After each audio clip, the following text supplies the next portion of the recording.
नमस्ते। हेलो मेरे दोस्तों, क्या हाल चाल है। उम्मीद करती हूँ आप सब लोग बढ़िया होंगे और सब बढ़िया चल रहा होगा। जो लोग नए हो please do like share and subscribe. और उम्मीद करती हूँ आपको मेरे वीडियोस वगैरह पसंद आ रहे हैं, और अगर आ रहे हैं तो आप लाइक और शेयर और सब्सक्राइब करोगे तो मुझे बहुत अच्छा लगेगा। इससे मुझे प्रेरणा मिलेगी। आप लोगों की तरह मुझे भी प्रेरणा की ज़रूरत होती है। ऑलराइट, तो उम्मीद करती हूँ आप सब लोग इतना ज़रूर करोगे।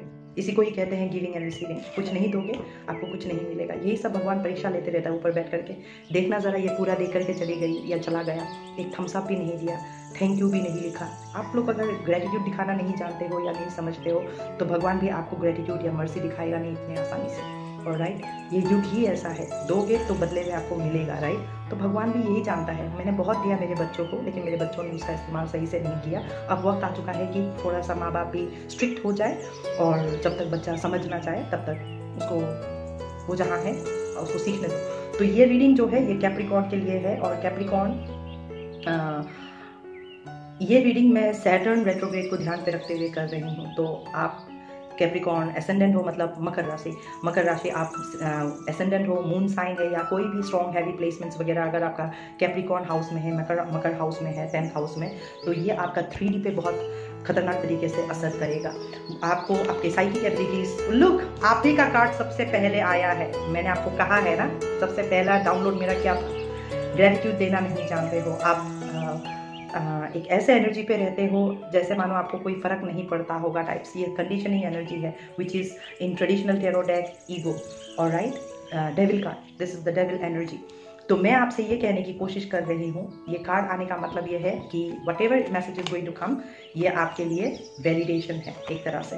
ऑलराइट, आप माया में उलझे हुए हो, बहुत ज़्यादा एन्जॉयमेंट, दारू, सिगरेट, पार्टी, लड़की लड़का, व्हाट्सअप, फेसबुक, इंस्टा, ये चल रहा है आपके लाइफ में। माया में उलझे हुए हो आप गंदे तरीके से। ऑलराइट, बिल्कुल माया में उलझे हुए हो गंदे तरीके से। लुक एट दिस, ये है आपके cards don't lie. Alright, Maya, beyond evolution, playfulness और कंडीशनिंग।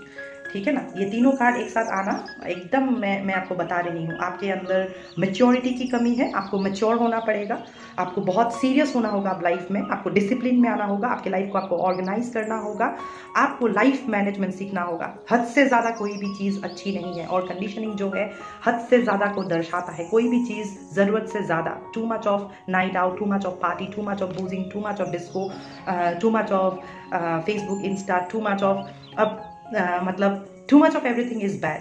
आपको ये कहने की कोशिश कर रहा है ये कार्ड्स। ऑलराइट, और ये देखो मैच्योरिटी, और ये भी आप ही का कार्ड है कंप्लीशन। और मैंने आपको कहा था, ठीक है ना, 1 2 3 4 आपका मेजर आर्काना आया है। ठीक है, ऑलराइट, आप दूसरों को देख करके बहुत जल्दी इन्फ्लुएंस हो जाते हो। ऑलराइट, दूसरों को देख करके आप बहुत जल्दी इन्फ्लुएंस हो जाते हो, चाहे फिर वो अच्छा हो चाहे आपका वो बुरा हो। आपको अच्छा चीज़ भी बहुत जल्दी अट्रैक्ट करता है और बुरा चीज़ भी बहुत जल्दी अट्रैक्ट करता है। ठीक है, लेकिन जहाँ पे अच्छा चीज़ अट्रैक्ट करता है ना, उसके साथ में आप थोड़ा कम ही रह पाते हो, लेकिन जो आप बुरा चीज़ अट्रैक्ट करते हो वो आपको बहुत अच्छा लगता है और आपको वही सही लगता है। ये आपका इंटरनल प्रोजेक्शन है। I am telling you this, ये आपका इंटरनल प्रोजेक्शन है, और आपकी अंडरस्टैंडिंग आपका साथ छोड़ जाता है वहाँ पे। और वहीं पे आपको सबसे ज़्यादा अंडरस्टैंडिंग की ज़रूरत है कि आपको पता है जो भी आप हो, आप देख रहे हो मैं किस बारे में कह रही हूँ, कि कुछ चीज़ आपके लाइफ में है जो हद से ज़्यादा है। कोडिपेंडेंट इशू हो सकता है, टॉक्सिसिटी हो सकता है, जिसके वजह से आपके आसपास का एनर्जी भी टॉक्सिक एनर्जी है, और जिसके वजह से आप फुल अवेयरनेस पे नहीं आ पा रहे हो, और आप एक लाइफ के साइकिल को कंप्लीट नहीं कर पा रहे हो। तो Saturn retrograde with all the Saturnian card in your reading is telling me कि आप एक बहुत खतरनाक कर्मा के लेसन से गुजर रहे हो। मतलब आपके लाइफ को ये जो प्रोजेक्शन चल रहा है ना, आप या तो बहुत ज़्यादा लेजी और look at this cards Capricorn, this are your cards. Alright, या तो आप कॉन्स्पायर करते हो, पॉलिटिक्स करते हो, लेजी हो, कंफर्ट जोन से निकलते नहीं हो, and at the end of the day आपका माइंड का हालत देखो, दिस इज द हालत ऑफ योर माइंड। ठीक है ना, ये देखो पाइथन ने कैसे घेर के रखा हुआ है इस बंदे को। तो कहने का मतलब ये है कि आप कुछ ऐसी चीजें हैं जो आप प्रोजेक्ट कर रहे हो। ऑलराइट, आप उन प्रोजेक्शंस पे ध्यान दो। जैसे मानो आपको मेरी ये बातें बुरी लगी, इमेजिन, मैं एग्जाम्पल दे रही हूँ, मैंने जो भी कहा कि आपके अंदर कुछ है जो बहुत जरूरत से ज्यादा है, हद से ज्यादा आप माया में उलझे हुए हो, to much of all this thing, आपको बुरा लगा। फर्स्ट प्लेस पे आप ये सोचो आपको क्यों बुरा लगा, यही आपका आंसर छुपा हुआ है। मैं तो एक मैसेंजर हूँ, राइट, मैं तो कार्ड देख करके रीडिंग कर रही हूँ। आपको किसने हक दिया है मेरे बातों को बुरा मानने के लिए? मेरा कहने का मतलब आप समझ रहे हो, आप ट्रिगर हुए हो मेरे किसी बात से, आप एग्री नहीं कर रहे हो। जो आप एग्री नहीं कर रहे हो ना, वही आपके अंदर कमी है, उसी को ही कहते हैं प्रोजेक्शन। मतलब मैं जो कह रही हूँ बकवास कर रही हूँ, मैं जो कह रही हूँ मुझे पता नहीं है मैं क्या कह रही हूँ, एक्चुअली में ये आपका अपना ही प्रोजेक्शन है, आपके अंदर है, ठीक है ना। अगर मेरा कोई बात आपको अच्छा लगता है तो वो अच्छाई आपके अंदर है, अगर मेरी कोई बात बुरी लग रही है तो वो बुराई भी आपके अंदर है। कहने का मतलब आपको अपने अंदर काम करना है। मुझे क्या पता कि इसमें कौन आ रहा है कौन नहीं आ रहा है। I as a psychic medium will go with the messages and right people will follow.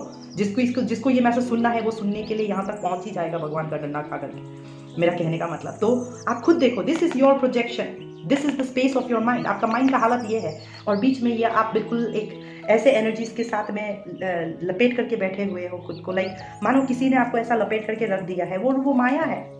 और राइट, आप एक माया में उलझ करके रह गए हो, ठीक है। आपको लगता है कि दारू पी रहा हूँ, चल ठीक है दारू पी रहा हूँ, इट्स ओके, कोई बात नहीं है, आप इसको बहुत लाइटली ले लेते हो, ठीक है। पार्टी वार्टी कर रहा हूँ, बहुत कैजुअल तरीके से जी रहा हूँ लाइफ को, आपको लगता है आपके हिसाब से वो ठीक है, लेकिन भगवान आपको कह रहा है इन कार्ड्स के साथ वो बिल्कुल ठीक नहीं है। एट द एंड आपका लाइफ ऐसा हो जाएगा, ऑलराइट, एट द एंड आपका लाइफ ऐसा हो जाएगा, ठीक है ना। आप इतने आसानी से शेयर करना नहीं चाहते हो, आप अपने बातों को शेयर नहीं करना चाहते हो, आप खुद को शेयर नहीं करना चाहते हो, आपकी खुद की चीज़ों को शेयर करना नहीं चाहते हो, चाहे फिर वो ज्ञान हो, आइडिया हो, कुछ भी हो, आपको शेयर नहीं करना पसंद ज़्यादा।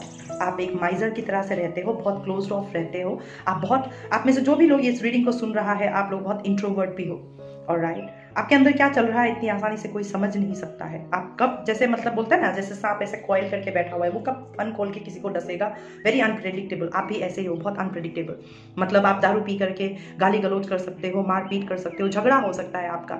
मेरा कहने का मतलब आप किसी भी चीज़ को ऐसे लेते हो जहाँ पे आपका मेच्योरिटी लेवल बिल्कुल जीरो दिखाई देता है लोगों को, ऑलराइट। मतलब आपका उम्र अगर से आप 40+ हो, लेकिन आपकी हरकतें ऐसे होंगे कि आप ऐसा लगोगे कि आपकी हरकतें मतलब 18-19 साल का बच्चा जैसे, एक टीनेज लड़का या लड़की जैसे कुछ चीज़ें करेगा ना, ओ ये मेरा है मैं नहीं शेयर करूँगा, ओ तू नहीं जानता है और तू नहीं जानती है, यू नो मेरा मम्मी ऐसा है, मेरा पापा ऐसे है, मैं ऐसा हूँ, मैं वैसा हूँ, लाइक इस तरह का एनर्जीज मुझे फील हो रहा है, and I am feeling very heavy, alright. और मुझे ऐसा फील भी हो रहा है कि कोई बहुत ज़्यादा किलस भी रहा है। आपकी किलसने से कोई फर्क नहीं पड़ेगा, आप ही को फर्क पड़ेगा, आप इस एनर्जी पे रहोगे, alright. I am very straight forward psychic medium. मैं आपको शुगर कोट करके कोई मैसेज नहीं दूंगी बच्चा, मुझे आपकी ज़िंदगी से नहीं खेलना है। मैं आपको वही बताऊंगी जो आपका है, और अगर ये रीडिंग आपसे रेजोनेट नहीं करता है तो ट्रस्ट मी, भगवान भी आपका टाइम वेस्ट नहीं करेगा इस बकवास मैसेज को सुनने के लिए, अगर वो आपका एनर्जी नहीं है। भगवान भी उन्हीं लोगों को, इसलिए मेरे व्यूज़ बहुत कम होते हैं, एंड ट्रस्ट मी मुझे कोई बुरा नहीं लगता है। जो लोग जिस अलाइनमेंट पे है, जिस एनर्जी पे है इस टाइम पे, वही लोग इस रीडिंग तक पहुंच ही जाएंगे by default. And Saturn is your Karma Lord, ठीक है ना। तो 3D पे रहते हुए 3D लाइफ में एज अ कैप्रिकॉर्न आप क्या कर रहे हो? दारू पी करके अगर आप झगड़ा कर रहे हो किसी के साथ में, क्या वो अच्छा है? आपा खो करके अगर आप कुछ भी कर रहे हो, क्या वो अच्छा है? Are you not going to be accountable by the universe? क्या भगवान आपको जिम्मेदार नहीं ठहराएगा उसके लिए? फिर आप कैसे उम्मीद कर सकते हो कि आपकी ज़िंदगी में किसी तरीके का कंप्लीशन आए? आप ये सवाल पूछ रहे हो कि मेरे लाइफ में ठहराव कब आएगा, स्टेबिलिटी कब आएगा, कब फाइनेंशियल चीज़ें, वही बात है। कोडिपेंडेंट इशू के साथ में एनर्जीज में अगर कोई इंसान रहता है तो ट्रस्ट मी ऑन दैट, देर सवेर कोडिपेंडेंट एनर्जी वाले लोग लेजी हो जाते, कंफर्ट जोन से निकलना नहीं चाहते हैं। उनको लगता है कि यही एनर्जी सही है और मुझे इसी में ही रहना है, और वो जो मान लेते हैं ना, घर कर जाता है उनके अंदर, वो उन्हीं के साथ रहते रहते एट द एंड उनका हाल ऐसा हो जाता है, या उनको खुद से ही घिन सा आने लगता है, ठीक है ना।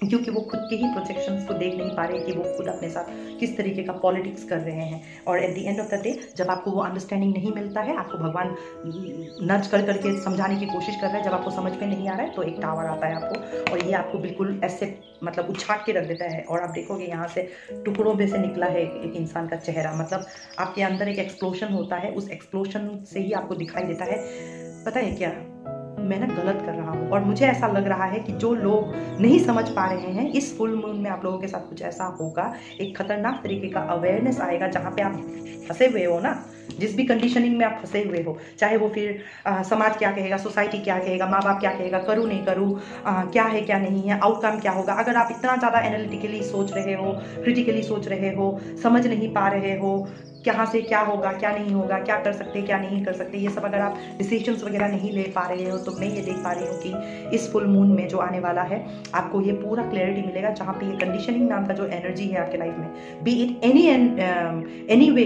जिस चाहे किसी भी तरीके से वो आपकी ज़िंदगी में हो बच्चा, चाहे आप दारू पीते हो, सिगरेट पीते हो, पार्टी ज़्यादा करते हो, कोई भी चीज़ अगर एक्सेसिव में है आपके अंदर, ज़्यादा सोना, ठीक है ना, और कुछ भी नहीं करना in such a way that is not touching anybody's life, जहाँ पे आप किसी और का भला कुछ नहीं कर रहे हो, आप माइजर तरीके से एकदम क्लोज्ड ऑफ रह करके लो मेरा ही है, ये एनर्जी कैसा है पता है, ये मेरा है मैं नहीं दूंगी। एट द एंड वो लोग इंटेंस एनर्जीज एक्सपीरियंस करते हैं, उनके लिए बहुत खतरनाक है, भूकंप आने जैसा है। आप इमेजिन करो आप आराम से सो रहे हो और अचानक से भूकंप आ गया, क्या करोगे, दे भाग। तो ये आपका एनर्जी बिल्कुल वैसे ही एनर्जी मुझे फील हो रहा है, लाइक एक ऐसा भूकंप आने वाला है आपके लाइफ में, लुक, ठीक है ना, इंटेंसिटी, लुक, इंटेंसिटी और ब्रेक थ्रू, ये भूकंप का एनर्जी है, ठीक है ना। ऐसा भूकंप आएगा जहाँ पे आपको एकदम अच्छे लेवल पे समझ में आ जाएगा कि कौन सा पजल पीस कहाँ फिक्स करना है और कैसे फिक्स करने से मेरी ज़िंदगी सॉर्टेड होगी और कैसे फिक्स करने से मैं इस lazy politics kind of energy, कुछ लोग ऐसे हो जो ऑफिस वगैरह में पॉलिटिक्स फेस कर रहे हो, या आपके आसपास में कुछ लोग ऐसे हैं जो कॉन्स्पिरेसी कर रहा होगा या आपको लेकर के षड्यंत्र रच रहा होगा, मतलब आप इस तरह के एनर्जी से घिरे रहोगे, जहाँ पे दो लोग बैठ करके बोलता होगा, देखना जरा उसको, पता नहीं क्या समझता है, देखना जरा उसको, ऐसा इस तरह के आपके पीछे गॉसिप करते होंगे, इस तरह से आपके पीछे बात करते होंगे। ऑलराइट, तो मैं आपसे यही कहने की कोशिश कर रही हूँ, मैंने आपके लिए जितना कार्ड्स निकाला उसमें से एक कार्ड चेक करना चाहती थी कि आपका एग्जैक्ट क्या है, लुक, ऑलराइट, प्रोजेक्शन माइंड, आप एग्जैक्टली इस स्पेस पे हो कि आपको सच में समझ में नहीं आ रहा है। आप में से जिसको भी प्लीज़ काउंसलिंग की ज़रूरत हो, please feel free to reach out to me, I will be more than happy to assist, क्योंकि आपके रीडिंग को देख करके मुझे ऐसा महसूस हुआ आप में से कुछ लोगों को काउंसलिंग की ज़रूरत है। अगर आपको काउंसलिंग नहीं मिला टाइम पे तो आई रियली डोंट नो कि आप अपने लाइफ को किस गति में आप ले करके जाओगे, ठीक है ना। आपको अंडरस्टैंडिंग की कमी है, आपको अंडरस्टैंडिंग, और आप अगर मैच्योर बनना चाहते हो अपने लाइफ में तो आपको या तो अपने एक्सपीरियंसेस से कुछ सीखना होगा, या तो फिर आपको कुछ ऐसे कदम उठाने पड़ेंगे जहाँ पे आपको अच्छा लगे चाहे ना लगे। अगर आप नहीं उठाओगे तो ब्रह्मांड आपके लिए उठाएगा, ऑलराइट। और मैं यही देख पा रही हूँ आपकी पूरी अंडरस्टैंडिंग को लाने के लिए, आपकी ज़िंदगी को एकाग्र एक बनाने के लिए, जहाँ पे भी आप फंसे हुए हो ना इस टाइम पे, whatever is too much for you, आपको वहाँ से भगवान निकालने की पूरी कोशिश कर रहा है, और भगवान अपने एंड पे आपके आखिरी सांस तक वो कोशिश करता रहेगा जब तक आप बिल्कुल वो नहीं हो जाते। और इस टाइम पे सैटर्न रेट्रोग्रेड में यही एनर्जीज आपके लाइफ में एक्टिवेट होने जा रहा है, where you will learn to manage your life. अगली मुलाकात तक के लिए शुभ रात्रि, शबा खैर, ओम नमः शिवाय।